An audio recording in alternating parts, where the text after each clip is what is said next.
le partage, et c'est parti. Donc, on va poursuivre ce que l'on avait commencé lundi. Et donc, aujourd'hui, le cours va se dérouler, pour pas changer, en 3 parties. Donc, on aura un petit exercice flash sur les motifs, comme les 2 sessions précédentes. Jusqu'à présent, vous avez toujours réussi à trouver une solution. Peut-être qu'ici, j'arriverai enfin à vous tenir en échec, je ne sais pas. Ensuite, on corrigera les exercices que je vous avais demandé de faire. Donc, c'est une partie qui ira un peu plus rapidement parce que vous avez eu le temps de le travailler normalement tranquillement chez vous. Et ensuite, on poursuivra sur la proportionnalité. Donc, on reviendra sur les pourcentages dont on a parlé lundi et on commencera à se diriger un petit peu vers la dernière partie du chapitre qui est nouvelle elle aussi. Mais je ne vous en dis pas plus, on verra quand on y sera.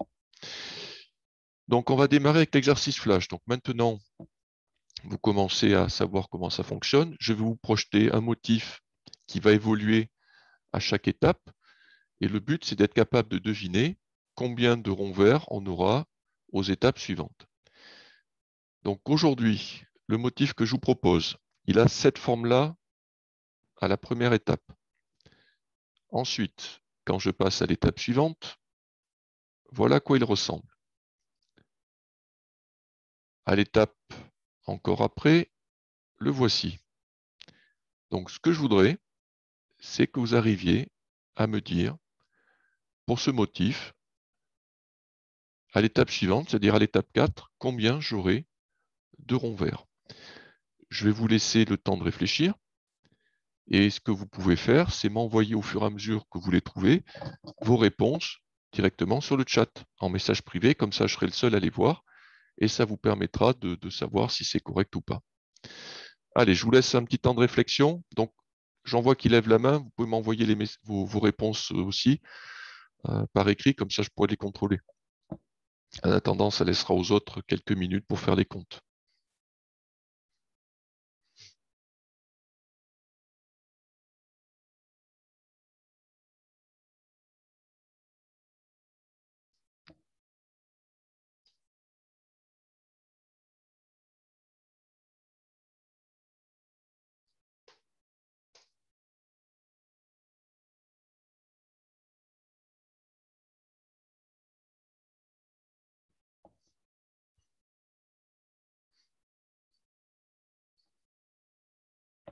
Allez, encore quelques secondes pour que certains puissent finir si vous êtes encore en train de compter.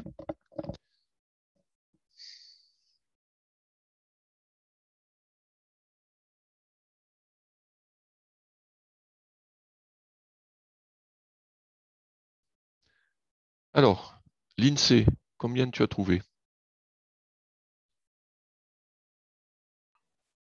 Moi, j'ai trouvé 17 parce Oui, que depuis vas-y. tout à l'heure, ça fait donc de l'étape 1 à chaque endroit, donc en haut, à gauche, à droite et en bas, on a rajouté un pour l'étape 2. Après, c'est pareil pour l'étape 3. Donc, du coup, on fait pareil pour l'étape 4. Au lieu d'en rajouter, parce que sur les côtés, les 3, il y en Mhm. aurait 4 partout. Donc on en rajoute. D'accord. Donc en fait, tu me dis que ce qui change, c'est que tout autour de cette étoile, à chaque étape, on rajoute un rond supplémentaire. D'accord? Donc c'est-à-dire qu'à l'étape 4, ben, j'aurai le rond central, ça va être celui-là. J'en aurai 4 au-dessus, 4 en dessous, 4 à droite, 4 à gauche. Donc ce qui ferait 17. C'est la bonne réponse. Bien. Alors, vous m'avez eu cette fois-ci, je vous aurai le coup d'après. Maintenant, est-ce que vous pourriez me dire combien j'en aurai cette fois-ci à la 10e étape? Alors, plus compliqué parce que là, il y en a un certain nombre entre l'étape 4 et l'étape 10. Allez, je vous laisse chercher, vous m'envoyez vos réponses par le chat ou vous levez la main comme vous voulez.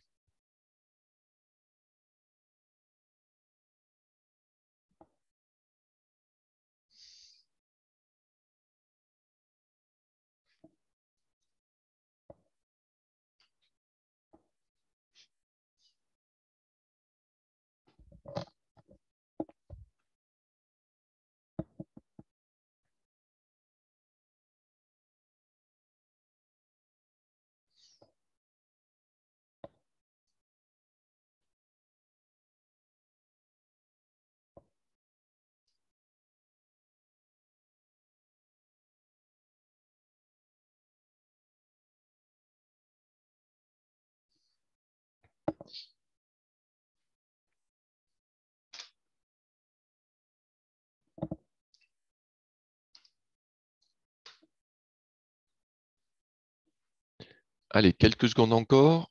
Et puis, je vois qu'Antonin a la main levée. Donc, Antonin nous donnera son résultat.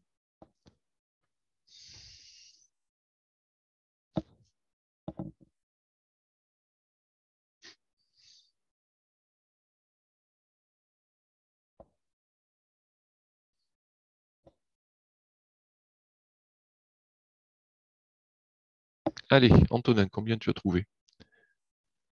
J'ai trouvé 41. 41, c'est la bonne réponse. Alors, comment tu as fait pour trouver 41?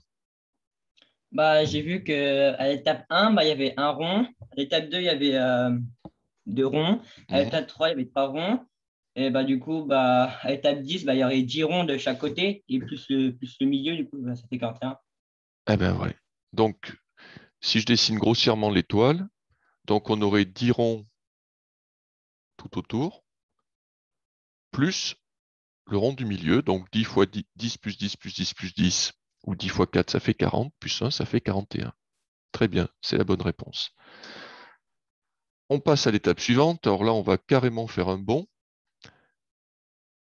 Combien j'aurai de ronds si je devais aller jusqu'à la 2 millième étape? Alors maintenant, ceux qui ont compris la petite astuce pour trouver le nombre de ronds, ça devrait être juste une petite affaire de calcul.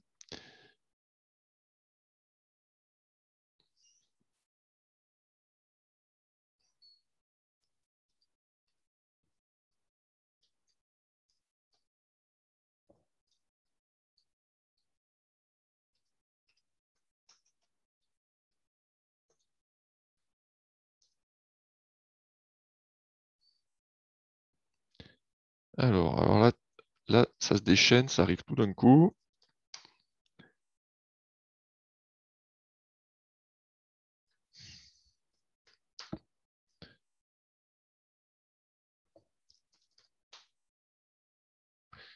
Alors, hop, mince, j'ai la souris qui a bougé.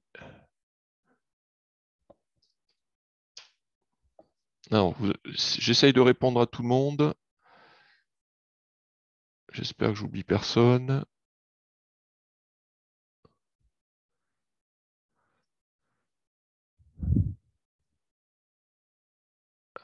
Théo, on t'écoute, tu as trouvé combien? Bah, 8001. Alors, 8001, c'est la bonne réponse. Tu l'as trouvé comment? En fait, j'ai fait 4 fois 2000 et après j'ai rajouté un. Donc, 4 fois 2000. Et tu as rajouté 1, ça fait 8001. Eh ben, c'est la bonne réponse. Parfait. Ah ben mince, j'ai pas réussi à vous piéger cette fois-ci, mais je vous aurai la prochaine fois. Donc, si maintenant je devais expliquer à quelqu'un comment calculer le nombre de ronds à n'importe quelle étape. Bon, on l'a fait pour un certain nombre, imaginons à l'étape 171, 4096, peu importe, quelle technique je dois utiliser pour calculer le nombre de ronds. Anaïs? On fait le nombre fois 4 plus 1. Eh ben voilà, on fait le numéro de l'étape fois 4 plus 1. Eh ben c'est parfait. Bien, eh ben on a fini avec cette partie-là. Donc on va pouvoir passer à la correction des exercices. Donc comme je vous le disais, ça ira un petit peu plus vite parce que vous avez eu le temps de la chercher. Donc là, ça sera simplement un contrôle, sans compter que une partie de ces exercices, je crois qu'on les avait déjà traités à l'oral, mais je vous ai dit simplement de les faire chez vous pour vérifier si vous étiez capable de refaire. Donc pour ces exercices qu'on a déjà fait à l'oral, ce sera simplement une affaire de vérification. Et on passera un peu plus de temps sur ceux qui étaient plus nouveaux. Allez, on y va pour l'exercice 1. Allez, qui veut se charger de rappeler les résultats? Emma?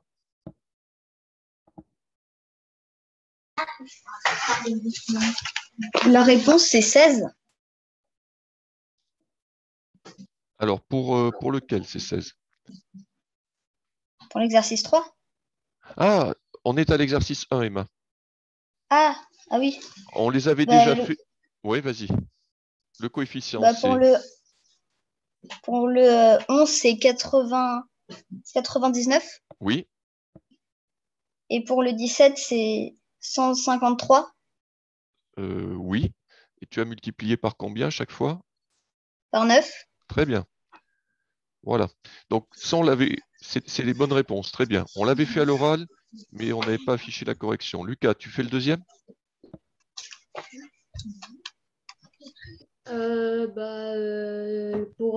Ça fait 30 pour 12, 30. Oui. Mhm. Et après, c'est 57,5, Oui. Et tu as trouvé un coefficient de combien? 2,5. Très bien. C'est bonne réponse. Donc, le coefficient, quand il est un petit peu plus compliqué à trouver de tête, on peut toujours faire nombre du bas, 25, divisé par nombre du haut, 10, et on trouve 2,5. Très bien. Exercice 2. Allez, quelqu'un nous rappelle les résultats. Donc ici, il fallait compléter les deux tableaux, mais sans se servir du coefficient de proportionnalité. Anaïs? 18 pour le 12 et 10 pour le 15. Alors, comment tu as trouvé 18? Ça ne serait pas plutôt 8? Ah oui, je me suis trompée. Alors, Je manipule. comment tu as trouvé 8? Normalement, c'est le 3 fois 4, 12 et 2 fois 4, 8. Très bien. Et donc ensuite, pour 15, tu avais trouvé combien? 10. Oui, c'est la bonne réponse. Et comment tu l'avais obtenu, ce 10? 2 plus 8 et 3 plus 12. 3 plus 12 égale 15, donc 2 plus 8 égale 10. Eh bien, c'est parfait. Voilà, donc là, cette fois-ci, vous avez la correction complète. Donc, pour compléter la deuxième colonne, on multiplie la première par 4, puisque 3 fois 4 fait 12, 2 fois 4 fera 8. Pour compléter la troisième colonne, on a deux options possibles, soit celle d'Anaïs qui a remarqué que 3 plus 12 était égal à 15, donc on peut faire la même opération avec 2 et 8, qui nous donnera 10, ou on peut remarquer aussi que de 3 à 15, on a multiplié par 5, donc on applique la même multiplication en bas, 2 fois 5, ça fait 10. Alors attention, je vous rappelle une chose, on a le droit aux multiplications, aux divisions, mais on n'a pas le droit aux additions et aux soustractions. Je n'ai pas le droit de dire que de 3 à 12, j'ai ajouté 9, donc j'ajoute 9 en dessous aussi, ça ne marchera pas. Allez, on enchaîne tout de suite avec celui d'après. Lucas? Ah non, j'avais oublié aussi de baisser la main. Alors attends, je vais le faire pour toi. Emma alors? C'est 18 et 24. Très bien, comment tu as trouvé 18? Parce que 16 plus 18 égale 24. Alors pour 24, on est d'accord, mais pour trouver le 18, qu'est-ce que tu as fait comme opération? J'avais fait un produit en croix, mais la dernière fois, vous m'aviez dit que c'était pas bon. Ah, alors, c'est le produit en croix, c'est pas que c'est pas bon, hein. C'est une méthode qui est tout à fait valable, mais c'est une méthode, comme je vous le disais, qui normalement s'apprend qu'en classe de quatrième. En cinquième, on a plein d'outils déjà sur la proportionnalité, et avant d'utiliser le produit en croix, on privilégie les outils que l'on connaît. Donc c'est pas une faute, puisqu'on vous l'a appris, je ne vais pas vous le reprocher, hein, c'est comme ça, mais dans les corrections, moi je vais toujours privilégier les outils de cinquième, d'accord? Donc, Anaïs, tu veux dire comment on trouve le nombre qui va, le 18 là? 5 fois 3 égale 15, donc 6 fois 3 égale 18. 18. Et ensuite, pour ta troisième colonne, Emma, c'était très bien l'idée d'additionner 6 et 18 pour trouver 24. Et ça marche tout à fait. Donc là encore, pour passer de la première à la deuxième colonne, on multipliera par 3. Et pour passer de la première à la troisième, on multipliera par 4. Ou alors, pour la troisième colonne, on peut additionner les deux premières. Alors, on en arrive à l'exercice 3. Alors, qui se charge de cet exercice-là? Alors, il y en a qui sont très actifs à l'oral aujourd'hui, d'autres que je ne vois pas beaucoup participer. Allez, tiens, Antonin. Ou Maxime. Enfin, Antonin, puisque je vois que Maxime est plus bas. Donc, Antonin, vas-y, on t'écoute. J'ai trouvé 16. Alors, c'est la bonne réponse. Comment tu as trouvé 16? J'ai multiplié par 3,2. Alors, tu me dis que tu as multiplié par 3,2, OK. Et il sort d'où ce 3,2? De 6,40, j'ai divisé par 2. Oui, très bien, c'est exactement ça. Donc, ça fait 3,20 ou 3,2. Et ça, c'est ce qu'on appelle le... Coefficient de proportionnalité. Eh bien, c'est parfait, c'est très bien. Et donc, la réponse, c'est bien 16. Donc, on calcule le coefficient et on s'en sert pour compléter le tableau. Allez, donc, normalement, voilà, je vous ai tout préparé à l'avance. Alors, si ça va un petit peu vite pour certains, pour corriger, alors vous inquiétez pas, puisque ce document, je vous l'enverrai. Donc, vous aurez le temps de faire les choses proprement ensuite chez vous. Mais comme on est toujours limité par le temps, j'essaye d'avancer quand même un rythme raisonnable. Mais si à un moment donné, vous avez une question, quelque chose que vous n'avez pas compris, il ne faut surtout pas hésiter à poser une question. Là, je pourrais y répondre, alors que sur la vidéo, ça sera plus possible. Alors, quatrième exercice.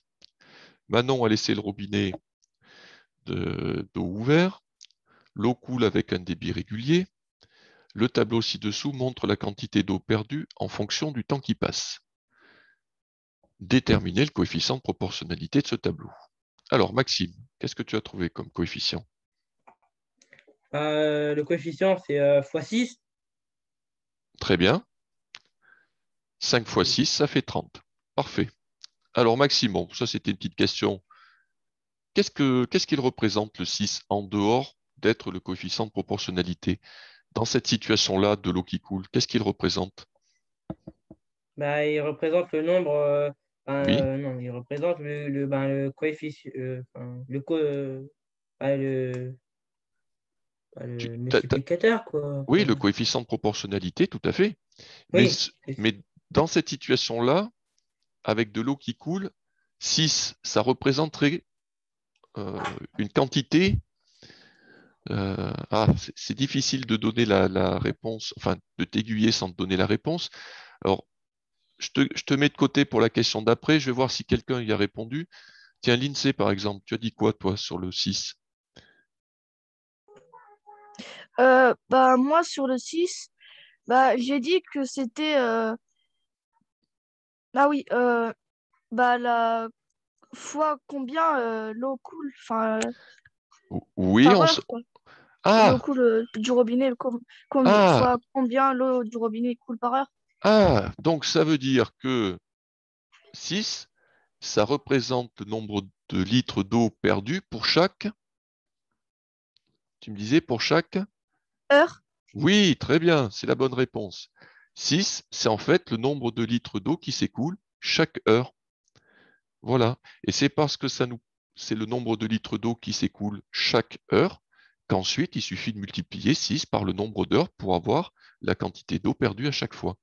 Allez, Maxime, on reprend la suite. Tu peux me dicter les nombres que tu as mis dans le tableau? J'ai fait 6 fois 6, 36.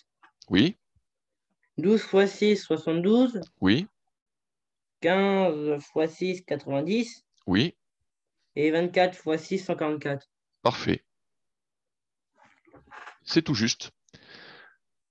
Alors, j'en vois qui ont des mains levées. Donc, si vous n'avez, voilà, pensez à les baisser, sauf si vous avez quelque chose à rajouter ou une question à poser. Bien, donc s'il y a une question, vous levez la main, sinon on passe à la suite.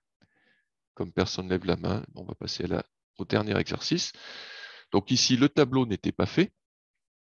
Anaïs, tu veux t'en occuper? Comment tu as fait ce tableau?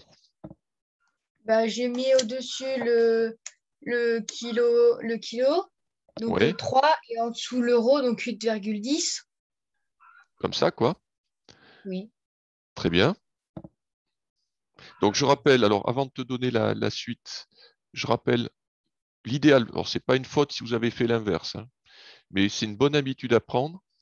C'est quand vous lisez la phrase, la première quantité, donc la masse, ici, ira sur la première ligne du tableau. La deuxième quantité, qui est ici le prix, ira sur la deuxième ligne du tableau. Voilà. Alors, on continue. Donc, comment tu as fait pour calculer le prix de 5 kg de poire. Bah, j'ai fait 8,10 divisé par 3 pour trouver le prix de 1. Et après, du coup, ça donnait 2,7. Et 2,7 fois 5, ça fait 13,5. Et donc, tu m'as dit quelque chose de tout à fait juste, c'est le prix de 1 kg. Et c'est en même temps le coefficient de proportionnalité. Mais comme tout à l'heure, le coefficient de proportionnalité dans l'exercice d'avant, c'était la quantité d'eau perdue en 1 heure, et bien ici, 2,7, c'est le prix de 1 kg. Et une fois qu'on a le prix de 1 kg, et ben, il suffit de multiplier ensuite par le nombre de kilos. Donc, tu as fait 5 fois 2,7 qui doit faire donc, je crois que tu as dit 13,5, c'est ça.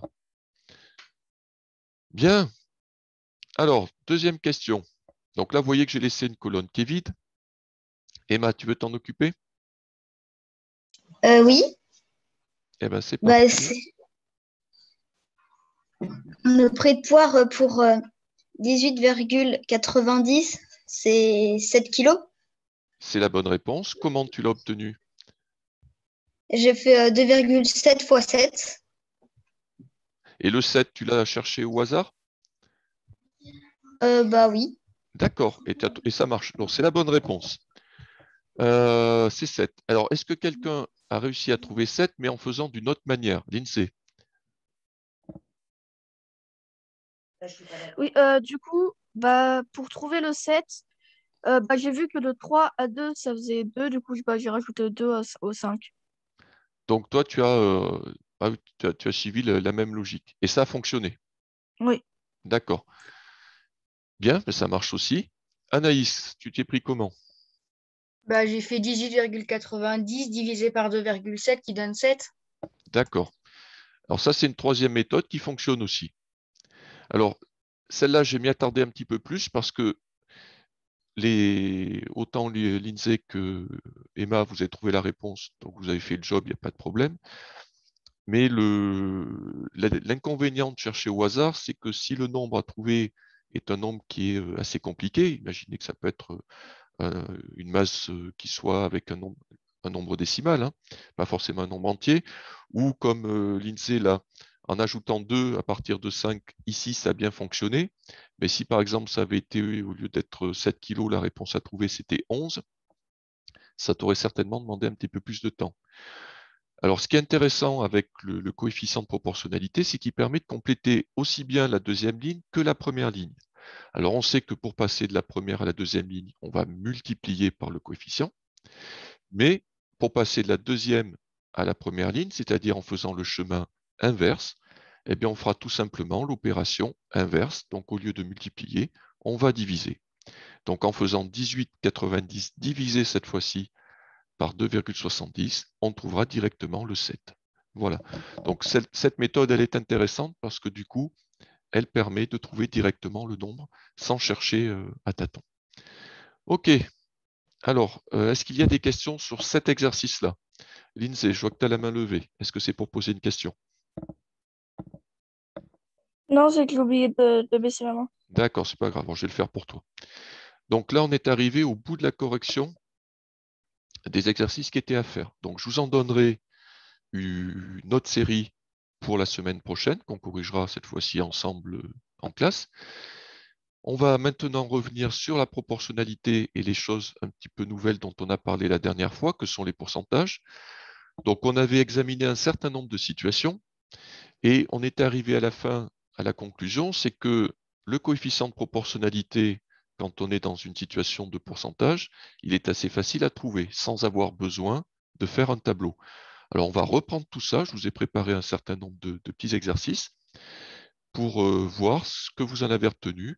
Et puis, éventuellement, si pour certains, c'était un peu vite ou c'était pas très clair, ben, ça sera peut-être l'occasion, avec un deuxième passage, ben, de comprendre ou de pouvoir poser une question qui vous est venue à l'esprit et ben, après le cours, c'est-à-dire trop tard pour me la poser. Alors, on y va. Là, on va attaquer directement dans le dur.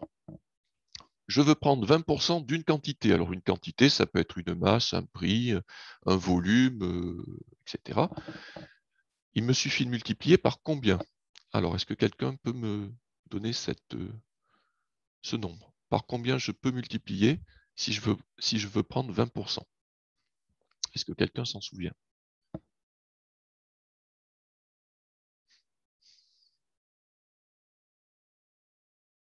Ah, d'accord. Bon, apparemment, ça a peut-être été un peu vite. Eh bien, c'est pas grave. On va reprendre les choses. Je vais vous faire un petit dessin, un petit tableau. Vous allez voir, ça va passer tout seul. Donc, quand je veux prendre 20% d'une quantité, alors tiens, par exemple, une quantité, je vais prendre n'importe quoi, on va prendre 120 grammes. Voilà. Je veux calculer 20% de 120 grammes. Donc, je fais mon tableau de proportionnalité. Alors, 20%, il faut se rappeler que 20% vous donne deux informations. Ça veut dire que si je dois prendre 100 grammes normalement, je n'en prendrai que 20 grammes, 20%. Là, la quantité que j'ai, c'est pas 100, c'est 120 grammes. Donc, je cherche le nombre qui correspond. Est-ce que quelqu'un peut me donner le coefficient de proportionnalité de ce tableau? Jean-Loup? 0, Oui, si 0,20. tout à fait. 0,20, puisque le coefficient se calculera en faisant 20 divisé par 100. Donc, 0,20 ou 0,2 si vous voulez. Donc, je sais que pour trouver le nombre, je multiplierai par mon coefficient de proportionnalité de 0,20. Voilà. Donc, pour calculer 20%, je vais multiplier par 0,20. Bien, je fais un petit peu de place. Alors, si le truc voulait bien, voilà, m'afficher la réponse. Et 0,20 vient du fait que je fais 20 divisé par 100 pour trouver le coefficient de proportionnalité. Si maintenant, je veux prendre 74% d'une quantité, je vais multiplier par combien?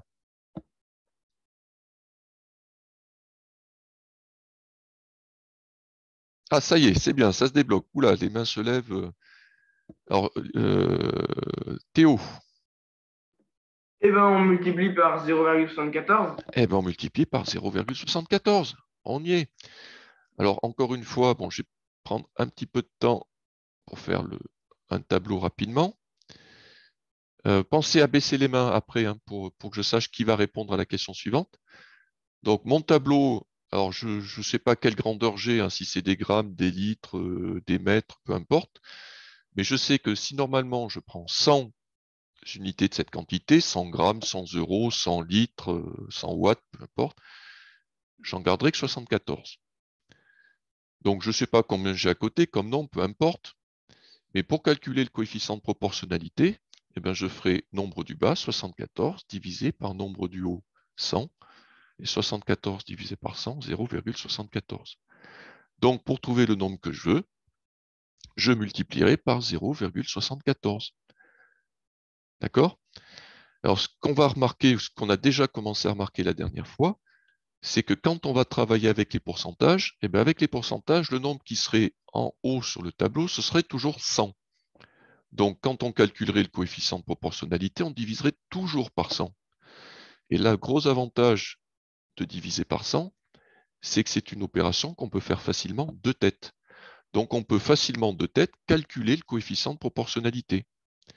Et une fois qu'on a calculé le coefficient de proportionnalité, on sait qu'on a juste besoin de faire une petite multiplication pour trouver le résultat. Voilà, donc ce qu'il faut retenir avec les pourcentages, c'est que le coefficient de proportionnalité, on peut le trouver facilement de tête, sans avoir besoin forcément de faire le tableau et de faire la division.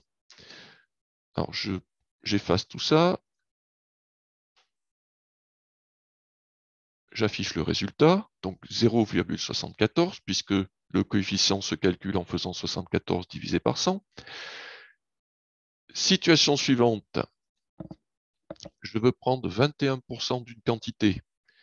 Je vais la multiplier par combien?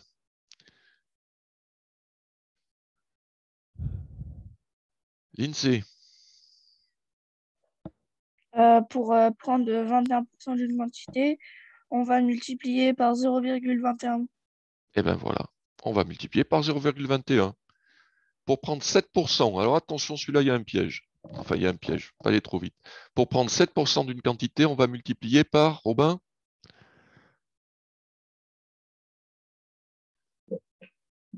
0,07. Bravo Robin, tu t'es pas fait avoir. Donc c'est 0,07 parce que 7 divisé par 100, ça fait 0,07. On recule de 2 rangs à partir du 7. Donc il y a un 0 qui va se glisser entre le chiffre des unités et le 7. Voilà, il faut juste faire attention à ça. Ensuite, si je veux prendre 96% d'une quantité, Jean-Loup, Par 0,96. voilà, allez, ça roule. Je veux prendre 45%, Lucas. Je multiplie par, 0,45. eh ben c'est impeccable, 0,45. Voilà. Donc, alors, vous pouvez baisser les mains parce qu'il n'y en a pas d'autres sur cette diapo-là. Voilà, et c'est ça qui est avantageux avec les pourcentages, vous voyez, c'est qu'on n'a pas besoin de faire de tableau, on peut directement calculer le coefficient de proportionnalité, donc directement calculer la quantité qu'on cherche. Et c'est pour ça que c'est intéressant. Ça le sera encore plus en troisième, parce qu'on va réétudier les pourcentages pour faire autre chose avec, et vous verrez que là, c'est encore plus intéressant. Mais voilà, retenez pour l'instant ça, c'est que pour calculer un pourcentage, enfin, pardon, je dis une bêtise, pour prendre un pourcentage, on peut trouver directement le coefficient de proportionnalité. Allez, quelques petits exercices, cette fois-ci dans des situations un peu plus concrètes. Donc, je vous laisse le temps de faire le calcul, puisqu'ici, il y aura une réponse à donner. Alors, je vais calculer 50% de 36. Je vous laisse un petit temps de réflexion. Ceux qui ont déjà la réponse, eh ben, soit vous levez la main, soit vous m'envoyez votre réponse en utilisant le, le chat. Tiens, je vois que j'ai oublié de répondre. Là. Oula, ça va très vite.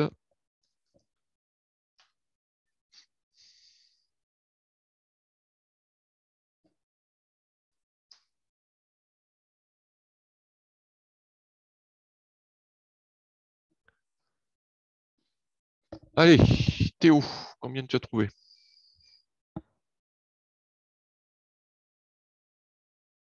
Putain. Mais c'est bon. 18 euros. 18 euros. 18 euros, comment tu as fait? Bah, j'ai divisé 36 par 2. Ah ben oui, très bien. 50%, c'est la moitié, ça correspond à la moitié, donc on prend la moitié de 36. Donc effectivement, ça fait 18. Il suffit de diviser par 2. Est-ce que quelqu'un s'est pris différemment? Parce que je vois que Jean-Loup a encore la main levée. Non, Robin? C'est que tu as quelque chose à rajouter?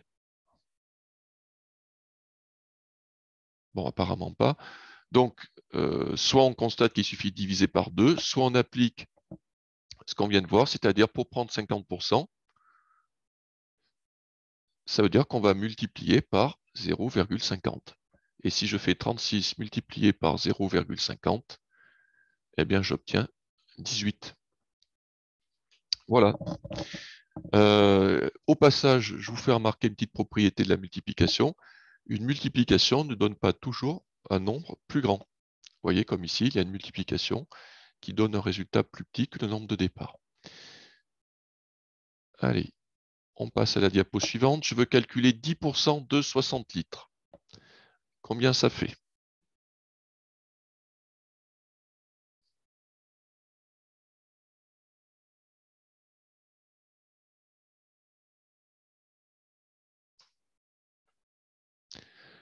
Robin, Ça fait 6 litres. c'est la bonne réponse, ça fait 6 litres. Comment tu as trouvé? J'ai fait 0,10 fois 60. Eh bien voilà. Et ça fait 6. Puisque pour prendre 10%, on va multiplier par 0,10. Alors bien entendu, c'est une multiplication. Donc que vous fassiez la multiplication dans un sens ou dans l'autre, la réponse sera bien entendu la même. Alors Robin, tu penseras à baisser la main. Est-ce que quelqu'un a trouvé une autre façon de calculer 6?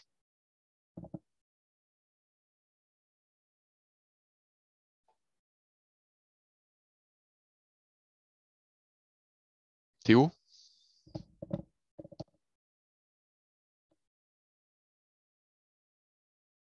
Ah, c'est peut-être pour faire celui d'après, je ne sais pas. On fait 60 divisé par 10. Oui, très bien. Parce que 10%, si vous regardez de 100 pour passer à 10, on divise par 10. Donc du coup, de 60, on va appliquer la même opération qui est la division par 10. C'est comme si dans votre tableau de proportionnalité, vous aviez donc 10%, ça veut dire que pour 100 litres, j'en prends 10. Et là, pour 60 litres, je cherche combien je dois en prendre. Eh bien, de là à là, je divise par 10. Donc, j'applique la même opération divisée par 10 à partir de 60. OK, parfait. Alors, 25% de 140 kilocalories. Allez, je vous laisse calculer ça.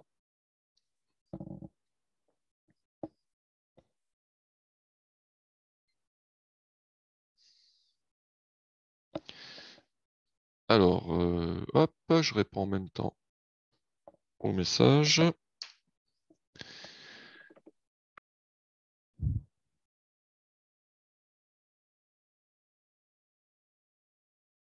Je vous laisse un peu de temps pour faire le calcul.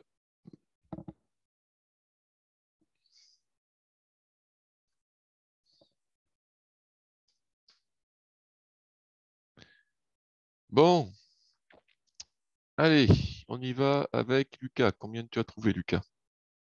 35. C'est la bonne réponse. Comment tu as fait? J'ai pris 140, la moitié. J'ai pris 100, la moitié c'était bah, 50. Donc c'était moins 25. Donc j'ai fait 50 divisé par, non. Oui, oui, oui. Divisé par 2. Et j'ai eu 25.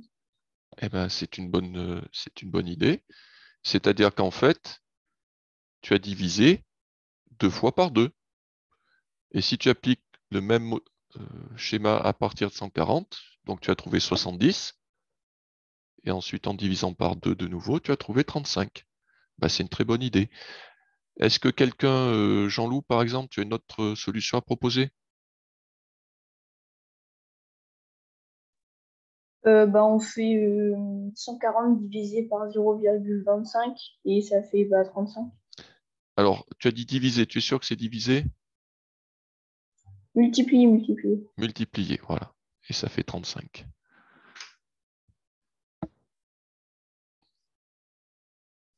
Bien. Alors, je réponds encore à quelques messages. Voilà. Un dernier pour ça. 75% de 40 adultes. Allez, je vous laisse le temps de faire vos calculs.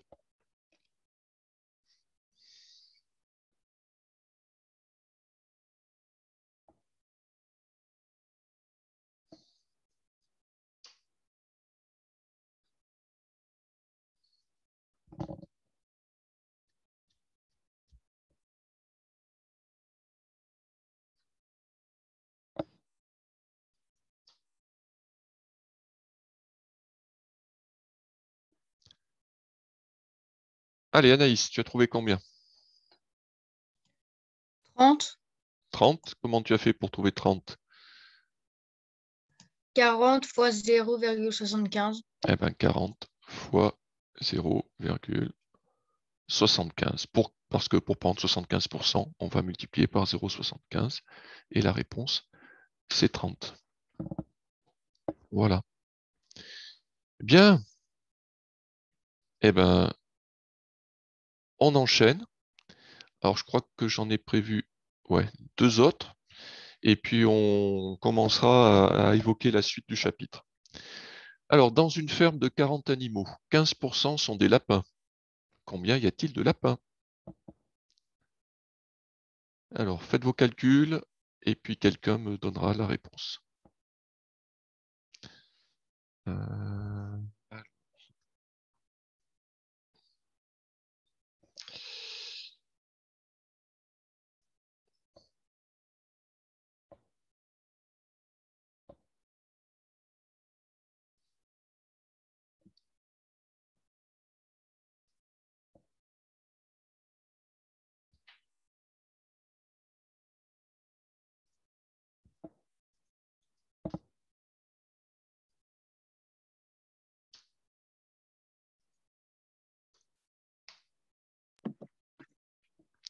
Alors, je regarde si j'ai bien répondu à tout le monde. Presque.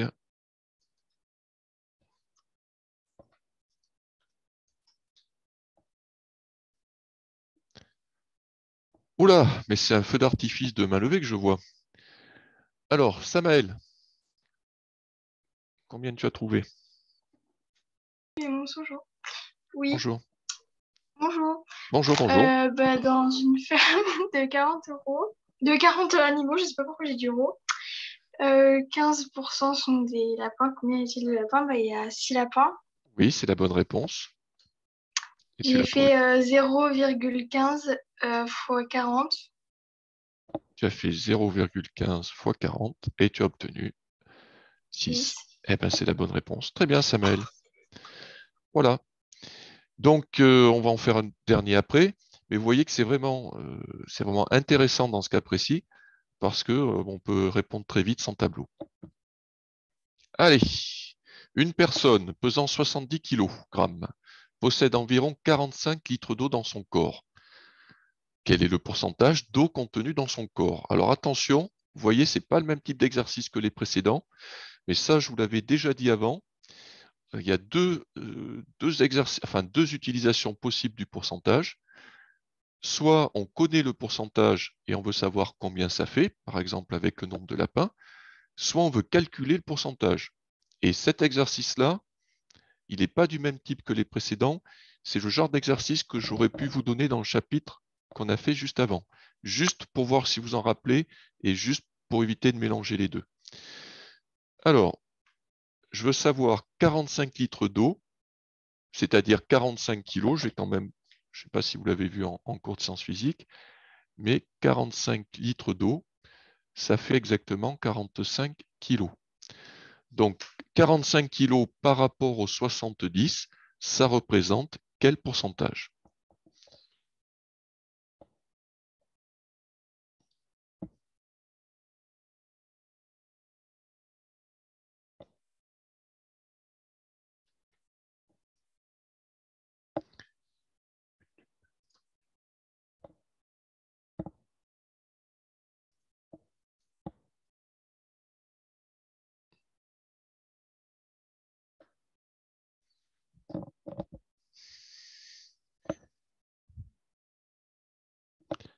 Alors, Théo, tu as trouvé combien? En fait, je n'ai pas la main, désolé, j'ai oublié de la baisser. Ok, bah, pas de souci. Jean-Loup, J'ai trouvé 31,5 et du coup 32. alors comment tu as trouvé? Explique-moi ton résultat. J'ai fait 70 fois 0,45. Ah, oui, parce que j'en ai plusieurs qui m'ont affiché ça et je me demandais comment vous Mais, l'aviez trouvé. Ouais. mais aussi, monsieur, si on fait l'inverse, ça donne le même résultat si on fait 45 fois 0,70. Oui, je suis tout à fait d'accord avec toi.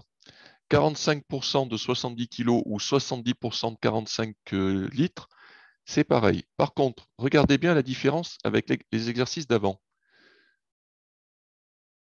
Là, 50%, 10% de 60 litres, 25% de 140 kcal, 75% de 40 adultes, 15% de 40 animaux. Qu'est-ce qui n'apparaît pas ici, dans cet énoncé? Qu'est-ce qu'on ne connaît pas, Lucas?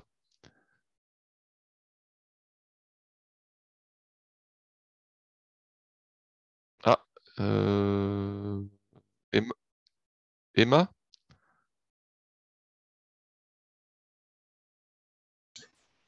C'est le pourcentage. Eh bien exactement, ici on ne connaît pas le pourcentage, il n'y a pas de pourcentage qui est donné. Et vous voyez, c'est sur ça que je veux vraiment que vous fassiez attention, c'est que quand on enchaîne des exercices qui se ressemblent beaucoup, il arrive un moment où en fait on se met sur une sorte de mécanique parce qu'on a bien compris, et du coup on ne fait même plus attention à l'énoncé, on chope les deux nombres, là 70 et 45, et on applique la même recette que celle qu'on vient de faire avant, même si la question posée euh, n'est pas la même. Ici, vous voyez, on vous demande quel est le pourcentage. Ici, on vous demande combien il y a de lapins. Dans l'exercice qui est là, on vous demandait de trouver une quantité. Ici, on vous demande de trouver un pourcentage. Donc, ce n'est pas la même chose. Donc, derrière, on ne va pas faire pareil. Alors, est-ce que quelqu'un se rappelle dans le chapitre d'avant comment trouver un pourcentage? Du coup, Jean-Loup?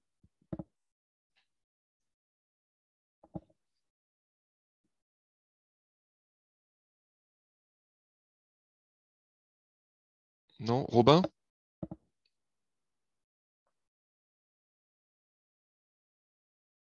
L'INSEE?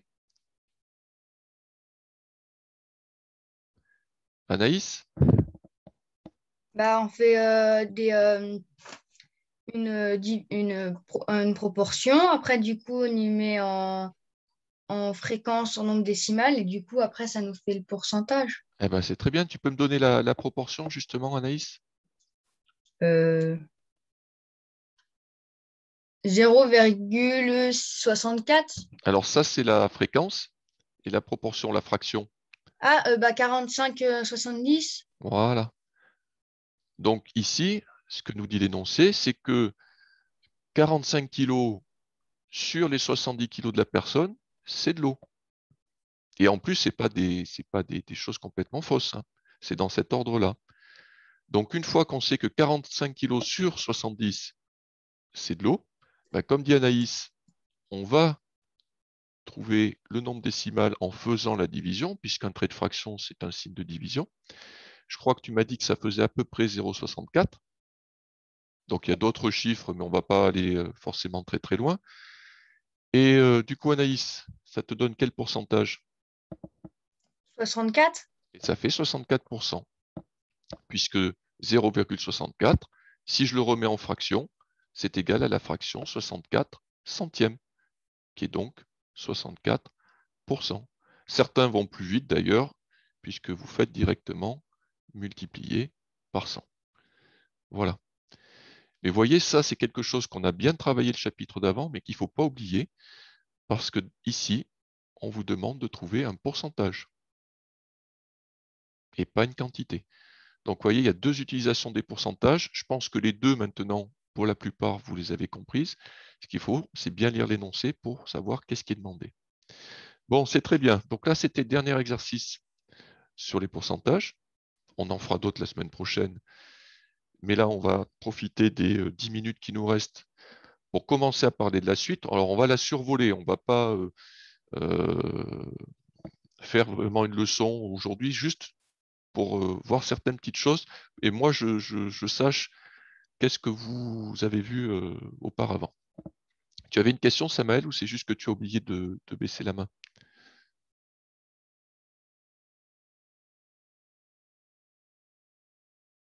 Alors, Lynn, c'est comme tu viens de la lever, c'est que tu avais une question à poser?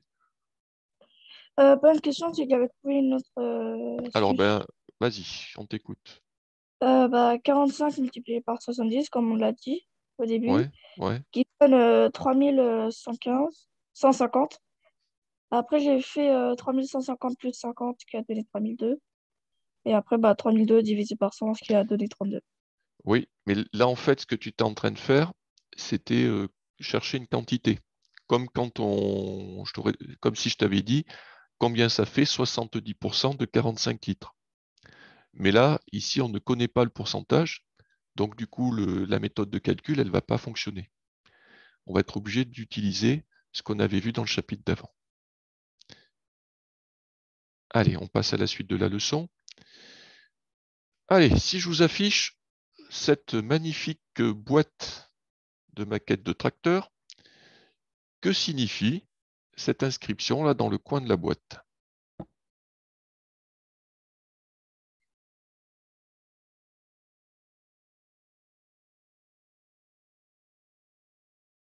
Emma?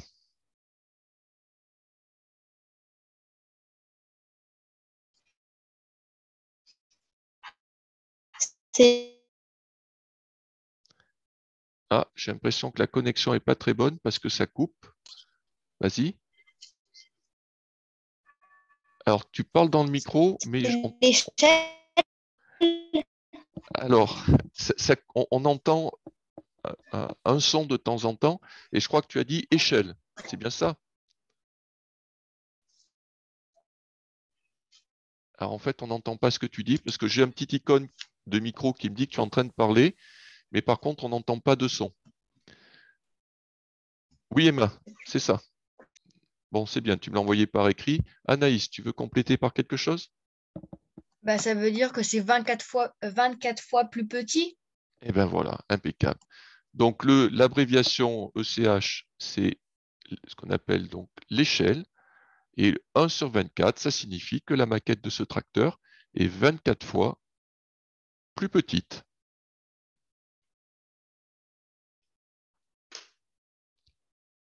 Alors, donc du coup, si j'ai une maquette qui est 24 fois plus petite, donc ça signifie que si je sais que ma maquette, par exemple, elle fait 30 cm de long, qu'est-ce que je suis capable de trouver comme information à partir de ça? Si j'ai une maquette une fois montée qui fait 30 cm, qui est à l'échelle 1/24e, qu'est-ce que je vais être capable de calculer? Anaïs? La longueur du tracteur en taille normale, Et pour la trouver, qu'est-ce qu'il me suffira de faire? 30 fois 24. Eh bien voilà. Eh bien, l'échelle, c'est un coefficient de proportionnalité. Donc ça signifie que si mon tracteur, ma maquette est 24 fois plus petite, eh ben mon vrai tracteur, il est 24 fois plus grand. Donc si ma maquette fait 30 cm de long, eh bien, si je multiplie cette longueur par 24, ça me donnera la longueur réelle du tracteur. Alors, j'ai mis ça complètement au hasard. On va regarder combien ça fait. Donc, ça doit faire 720, je pense, si je ne dis pas de bêtises. 30 fois 24. Alors, les spécialistes me diront peut-être qu'un tracteur qui fait 7,20 m, ce n'est pas possible. Je m'excuse auprès d'eux, hein, je ne suis pas expert. Là, j'ai donné 30 cm complètement au hasard. Donc, 720 cm, quelqu'un peut me dire combien ça fait en mètres?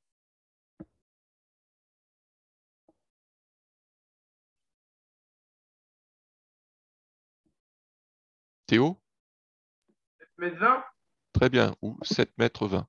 D'accord. Ça, va falloir s'en souvenir, on fera pas mal de conversions dans cette partie-là. 7,20 m. Alors, les spécialistes, Antonin, 7,20 m, c'est correct ou pas? Quoi? Ça fait combien un tracteur de long? Mais c'est moi le spécialiste. Bah, t'es pas un spécialiste? Bah, bof. C'est pas toi qui épluches les brochures de matériel agricole? Non, c'est Maxime. Ah, c'est Maxime. Alors, le spécialiste Maxime, combien ça fait de long à peu près un tracteur? Ça dépend. Ouais, Ça mais dépend. en gros, Bah, oui, c'est bien. Je sais pas. 3 mètres. Non, ouais, 2 mètres. 3 mètres, Max. Ouais, par là. Si, 3 mètres. allez, ma voiture est plus longue que ça. Ça va faire un peu plus de 3 Bah, mètres. ça dépend des tracteurs. Oui, mais attendez, je parle pas et je parle pas du petit tracteur pour tondre la pelouse, moi, hein. Je parle d'un vrai, hein. Bah, ouais, 5 mètres. Ouais, vous savez pas trop, quoi. Bon, c'est pas grave, c'était pour vous taquiner. Bah, c'est que ça dépend des tracteurs. Ah non, mais je sais bien que c'est comme les voitures, mais ça dépend des voitures. Je suis tout à fait d'accord avec vous. Mais après, c'est un ordre d'idée, quoi. Savoir si un tracteur, c'est plus près des 5 mètres, plus près des 10 mètres. Voilà. Bon, mais je chercherai. C'est ma faute, j'avais qu'à chercher avant. Oui, Robin, tu voulais dire quelque chose?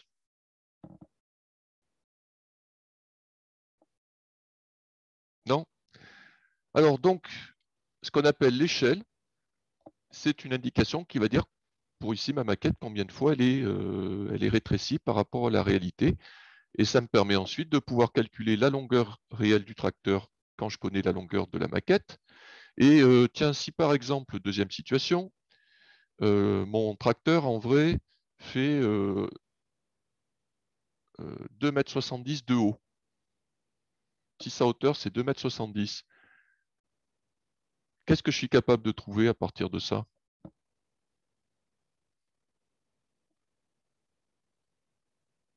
Alors, Robin, tu avais la main levée. Je ne sais pas si c'est pour répondre à la question ou si c'est un oubli. Comme tu ne me réponds pas, j'ai passé la parole à Anaïs. On peut trouver la hauteur de la maquette. Et qu'est-ce qu'il suffira de faire comme opération? 2,70 divisé par 24. Eh bien, parfait. Donc, comme le coefficient de proportionnalité, ça marche dans les deux sens. Alors, je vais vous le présenter d'une façon un peu plus habituelle, avec un tableau. Donc ici, ce qui est proportionnel, c'est la longueur sur la maquette. Ah, ça y est, c'est la fin de la journée, j'ai mon machin qui déraille. Ah, attendez, bougez pas. Voilà. Donc, ce qui va être proportionnel aussi, ici, c'est la longueur que je mesurerai sur la maquette et la longueur réelle. Et l'échelle me dit que quand je mesure 1 cm sur ma maquette, eh ben, en réalité, le tracteur est 24 fois plus long, donc 24 cm. Et du coup, mon coefficient de proportionnalité, ben, il est assez facile à trouver, puisque pour passer de 1 à 24, j'ai juste à multiplier par 24, exactement comme on a fait ici. Donc, si ma maquette fait 30 cm de long, eh ben, 30 fois 24, je sais que le vrai tracteur fait 720 cm. Et inversement, si le tracteur fait 2,70 m de haut, alors là, il faut que je fasse attention parce que je travaille qu'avec des centimètres, donc 270 cm, et que je cherche le nombre qui est au-dessus, eh ben, je fais le chemin inverse. Donc là encore, je fais l'opération inverse. Donc je diviserai par 24. Et ça me donnera la hauteur de ma maquette. Mais vous voyez, ce qu'on appelle les échelles, ce sur quoi on va commencer à travailler la semaine prochaine, c'est une situation de proportionnalité. Mais encore une fois, une situation de proportionnalité plus simple à utiliser parce qu'on peut facilement faire les calculs sans avoir besoin de dessiner le tableau, simplement en multipliant ou en divisant par 24. Eh bien écoutez, il est midi, donc vous avez bien travaillé, vous avez bien participé, vous méritez d'aller manger. Je vous enverrai la vidéo ainsi que tout le travail à faire et tout ce qu'il faut par le NT. Et on se revoit donc avec plaisir la semaine prochaine. Passez une bonne journée et puis au revoir. Au revoir. Au revoir. Au revoir. Au revoir. Et il y a plus de participants.